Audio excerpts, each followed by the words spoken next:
হরি ওম। আমাদের আজকের আলোচনার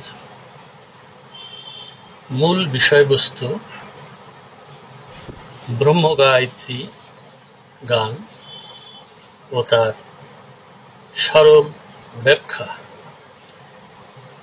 আমাদের সমবেত উপাসনার মধ্যে যে মূল মন্ত্র,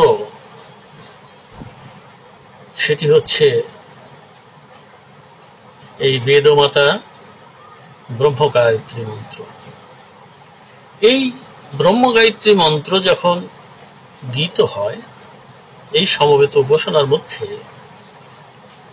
তখন আমাদের মনে মনে দৃঢ় বিশ্বাস রাখিতে হয়।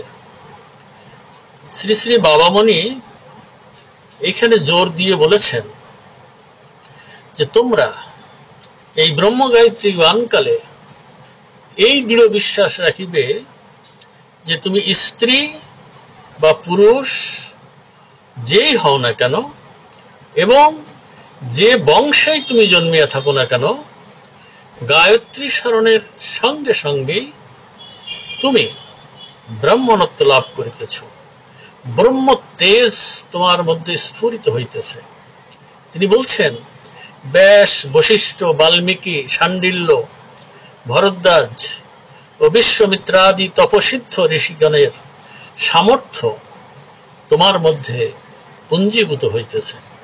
সুতরাং আমরা যারা সমবেত উপাসনায় অংশগ্রহণ করি, তাদের আমাদের এই দৃঢ় বিশ্বাস নিয়ে আমাদের এই মন্ত্র পাঠকালে আমাদের অন্তরকে সেই কেন্দ্রীভূত পরম ঈশ্বর, পরম ব্রহ্ম ওঙ্কারের মধ্যে ডুবিয়ে রাখতে হবে। মন্ত্রটি হচ্ছে, আমি ভেঙে ভেঙে আস্তে আস্তে একটু উচ্চারণ করি যাতে সবার বুঝতে সুবিধা হয়। ওম ভূর্ভুবস্সঃ তৎসবিতুর্বরেণ্যং ভর্গো দেবস্য ধীমহি ধিয়ো ইয়ো ন প্রচোদয়াৎ। আমরা এবার যদি এই মন্ত্রের অর্থের দিকে একটু মনোযোগ দিই, তাহলে স্পষ্ট হবে। ওম, অ ও ম, সৃষ্টি স্থিতি প্রলয় বিধাতা ব্রহ্ম। তারপরে কি আছে? ভূ ভুবঃ স, স্বর্গ মর্ত্য পাতাল এই ত্রিলোক, সত্য রজ তম এই তিন গুণ, ভূত ভবিষ্যৎ বর্তমান এই তিন কাল, তৎসবিতু এই ত্রিলোকের, এই ত্রিগুণের ও ত্রিকালের প্রসবকারী অর্থাৎ সৃষ্টিকারী পরম ব্রহ্মের, বরেণ্যং ভর্গ শ্রেষ্ঠ শতপ্রকাশ তেজকে, দেবস্য দেবের অর্থাৎ ত্রিজগৎ, ত্রিগুণ ও ত্রিকাল সৃষ্টিকারী পরম ব্রহ্মের ধীমহি ধ্যান করিতেছি। ধিও বিবেক বা বুদ্ধিবৃত্তি সমূহ, ইয় যিনি, ন আমাদের, প্রচোদয়াৎ প্রেরণ করিতেছেন।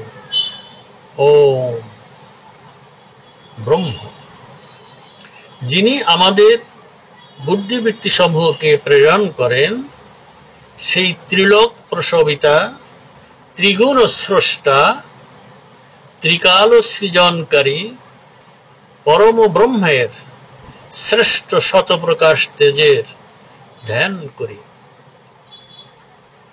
এখানে একটা বিষয় লক্ষণীয় যে ব্রহ্ম গায়ত্রী মন্ত্রের শুরুতে এবং শেষে এই ওঙ্কার ধ্বনি যুক্ত করা আছে। আমরা ইদানিং আমাদের তথ্য প্রযুক্তির মাধ্যমে এই ব্রহ্ম গায়ত্রীর কিছু প্রচার প্রচারণা আমরা ফেসবুক, ইউটিউবে দেখতে পাই। সেখানে এই ওঙ্কার ধ্বনি শুধু প্রথমেই যুক্ত আছে, কিন্তু শেষে নেই। তো এখানে আমাদের এই সমবেত উপাসনায় শুরুতে এবং শেষে এই ওঙ্কার ধ্বনি যুক্ত করার পিছনে গভীর আধ্যাত্মিক ও দার্শনিক একটি তাৎপর্য রয়েছে।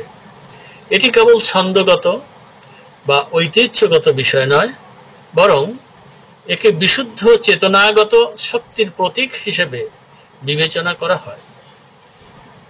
আমরা পরবর্তীতে এই ওঙ্কারের ব্যবহার এই ব্রহ্মগায়ত্রী মন্ত্রের শুরুতে এবং শেষে এ বিষয়ে পরবর্তীতে আমরা বিস্তারিত আলোচনা করব।